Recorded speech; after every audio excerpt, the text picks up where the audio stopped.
So if the questioner himself has got the answer from your presentation, it happens when you make a presentation comprehensive, you answer the questions. So now I greet and request to the Honorable Professor Asit Baswas, who was my mentor while I was doing systems engineering and system analysis as a student as early as 1980. So welcome to you, Professor Asit Baswas. We would like to have a lot of benefit from your leadership because you have seen the world across 40 countries, all the regions and continents. So very valuable your time, and it is night at your end. Anyway, we are again thankful to you from all of team. Thank you. Welcome, Dr. Thank you, Dr. Gilani. It's a pleasure to see you in person. You're looking good. So let me share. I'm old, but good. Going by my age, you are a spring chicken, Dr. Gilani. So I won't worry about that. You have many, many years of useful contribution to make. Let me share with you my views on transboundary water management and water management per se. Much of what I heard in the discussions, and I didn't hear many of the presentations because of time difference, but to me, we need to start rethinking about how we are approaching transboundary issues. And that is based on, I've been working for the last 50 years on these issues. Last 30 years, my role has been primarily as an advisor to 21 governments at the level of the ministers or prime ministers. I learned a lot of things. And so I want to share with you some of the things that I learned. First, why are we interested in transboundary waters? Well, the reason I think is quite simple. The reason is we are interested in transboundary waters in Pakistan is because we want to make sure that the people of Pakistan have good access to clean water, reliable supply of water for drinking, for industrial purposes, for agricultural purposes, and environmental purposes. So that is the first item, that water is an important issue, but the water profession considers that the sun and the moon revolves around water. Having worked with the politicians, I have to tell you, I had the privilege of advising one foreign minister of Pakistan and 2 prime minister of India. I can tell you, only time water enters in the political agenda, not only in these 2 countries, but also all countries of the world, only when we have a major flood or a very important drought. The day the drought is over, the flood is over, the political interest at the high level disappears as well until the next flood or drought. As though we want to think we water professionals have much impact, have significant impact on water management, the fact is that decisions on water management let's take in Pakistan or India on the Indus Basin are not really made by the water ministries or the water professionals. They are made by the foreign ministries, foreign ministers, and many times the water ministers even do not know what the foreign ministers are discussing, and I have personal experience on that. So that is number one, and that is while we want to think water is very important, in a political framework, water is perhaps 14th or 15th item under any other business or something of that in the political agenda. The second issue that we we seldom think about. Water is the only resource which is absolutely necessary for human survival, but there is nothing you can purchase for water or you can exchange for water. Water is vital for human beings. We heard about water as a human right, but there is no global trade on water. No trade in Pakistan between one province and another on water. Only trade, minuscule amount of trade that is in water, either in Pakistan or globally as a whole, is in bottled water, and that probably represents 0.001% of the water we are using globally. So that's a minor issue. So there is no global trade. You can trade in anything, but except in water. Third issue is worth noting is while there is water has no price in a real sense, monetary sense, politically and emotionally, it is probably the most important thing. Take, for example, country like India or Pakistan or advanced country like Canada. If you talk about in our countries, we can always talk about exporting our goods. Any goods we produce, any minerals we produce, we get upset if the other countries don't buy it. We get upset if other countries levy some taxes on it. In reality, what happens with water is completely different. If any country even considers exporting water to another country, the politicians basically will be contributing to their own political hierarchy. In Canada, for example, when I was the Director General of the Department of Environment, very few people realized the NAFTA treaty, the North American Free Trade Association Treaty between Canada, US, and Mexico, in Canada was only possible after the Canadian Parliament approved a resolution saying that NAFTA includes trade in everything except for water. Water is thus untouchable in the political agenda. So that is something we need to remember, that water has a very strong emotional content, very strong religious content. For example, in Islam, anytime we want to go to pray in a mosque, we have to clean ourselves. In Hinduism, before you go to a temple, you must clean yourself in the nearest pond, wash your feet, wash your hands, everything, cleanse yourself with water before you enter. In Christianity, when a child is born, the first thing is the child is baptized with water. So water has a strong religious and emotional context, which we water professionals most of the time do not even consider. Now, the other issues I want to share with you is, for a country like Pakistan or a country like India, transboundary water issue is an important component, but not the most important component. The most important component is the national water management. How well are we managing our water? And I have to tell you bluntly that water management in nearly all countries of the world is either bad or really bad. There are a few countries like Singapore which water management is good.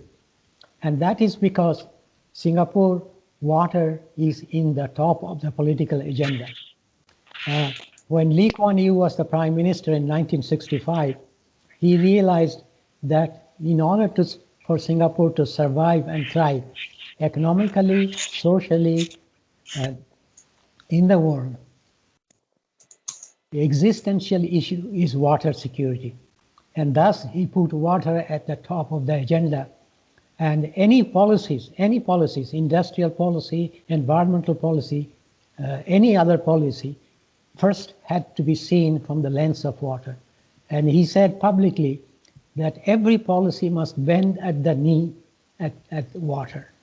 And only after the water implications of those policies are considered, then those policies went ahead and were implemented. As a result, in 1965, Singapore's water management was as good or as bad was that of Islamabad or Delhi. But within 15 years' time, it became one of the best, if not the best, water management system in the world.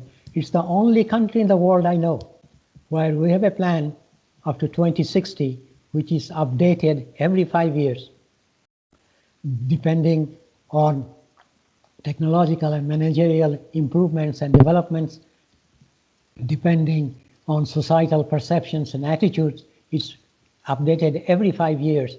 And the difference between Singaporean planning and the other countries' 5-year plans is that all the targets of the Singapore plan, 95% of times, are either met or exceeded. And so it's the only country that has a long-term plan. The others just talk about it. Now, for a country like Pakistan or India, the fact remains that urbanization is increasing, population is increasing, per capita water use is increasing, and water use, amount of water used for agricultural sector in real terms is also increasing. In percentage terms, last 10 to 20 years, agriculture's use of agriculture water use on a percentage term of total water use has been steadily declining. Right now, globally, it is about 70% and it's steadily declining. And what is improving very significantly is the industrial water use. So the question is how a country like India or Pakistan, whose population is increasing, urbanization is increasing, industrialization is advancing rapidly, and the people's lifestyle are increasing, and more people are reaching the middle class way of life, and their expectations are increasing as well. So how do we provide them with a reliable supply of water? And that brings to the issue of good water management. We heard during some of the presentation I heard this morning, my time, about old paradigms which are no longer valid. I have to submit to you, with humility, concepts like IWRM, Integrated Water Resources Management, has not worked, will not work for a large-scale water basin like Indus. Integrate IRBM, which some people talked about, does not work on large-scale river basins. Only river basin I know where IRBM has worked is the Seine-Normandy basin in France. It's a small basin in France, and the only reason it has worked so far is because the authorities in the Seine-Normandy basin have the power to taxation power, which gives them money to run, gives them income to manage their basin. No other government is going to anywhere, even in France, after Seine-Normandy, no other French basin has that power. And even the French Parliament during the past 10, 15 years has discussed about whether they can take away the power of taxation from the Seine-Normandy basin. So in the literature we talk about the integrated river basin management, but what we don't talk about is the scale. What we don't talk about is what do we mean by river basin. 30 years ago, river basin concept was simple, but these days river basins are being increasingly interconnected. So a country like South Africa, there is no individual river basin anymore. They're all interconnected and is becoming one big basin.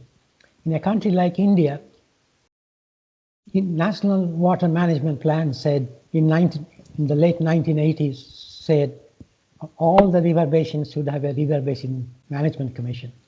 The two other plans since then confirmed that river basins should be managed on a river basin area.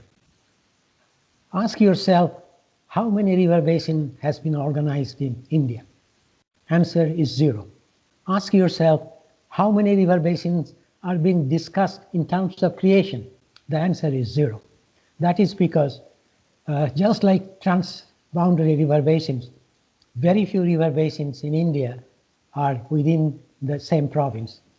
Just like in Pakistan, the Indus Water Treaty took five or 6 years to come to an agreement between India and Pakistan.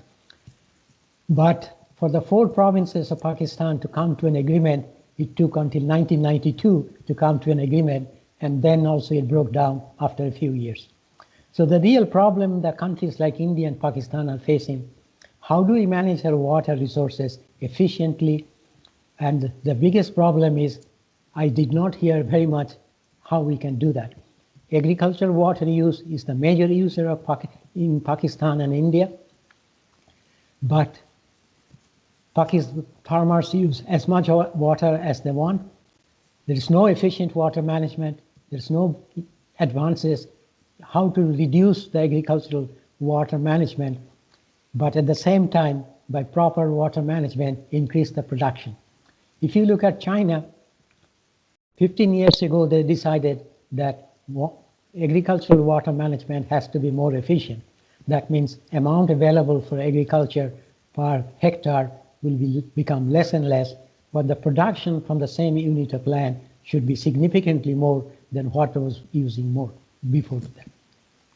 Its plan is by 2030 to reduce the agricultural water use by 30%. It's well on its way to that, but to significantly increase the production from the land that we need. So the issues for Pakistan is how to, and India, both of them, there's not going to be more water available. So how do we manage our existing water more reliably? So instead of talking about that we build trust, but the fact is trust between the countries are not built on water. Trust between the countries, India and Pakistan, will first remain at the political level. If the two countries trust each other, and unfortunately there is no sign that we are going to see it in the near future, if the two prime ministers have good personal equation, then things will move easily.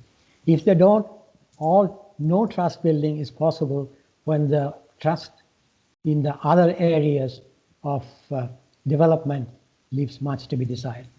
So these are some of the things the water profession have to understand, that we want to believe water is the most important issue in the world. As one of my early mentors, Indira Gandhi, who was the Prime Minister of India, once told me she has absolutely no interest in water. And I told her, Prime Minister, how is that possible? You cannot live without water. No food can be produced without water. No energy can be produced without water. So how can you be a Prime Minister and say you have no interest in water? And she looked at me with her beautiful eyes, smiled, and said, Osit, you think, and this is what I learned, that everything revolves around water. I am the Prime Minister of, she said, I'm the Prime Minister of India. My task is how to improve the lifestyle of the Indians. How do I ensure enough employment is created so that people have jobs? How do the people have security? Improving water management does not solve this problem. If you want to discuss water management, I'll be happy to ask my assistant to make an appointment with you with the water minister or the chairman of the Central Water Commission, and you can discuss with them to your heart's content. However, I would like to see you every time you are in Delhi, but if you want to work with me, you have to tell me how can water be used as a catalyst for economic development. How can I use water is not an end by itself. It's a means to an end, and the means is to an end, and the end is food production.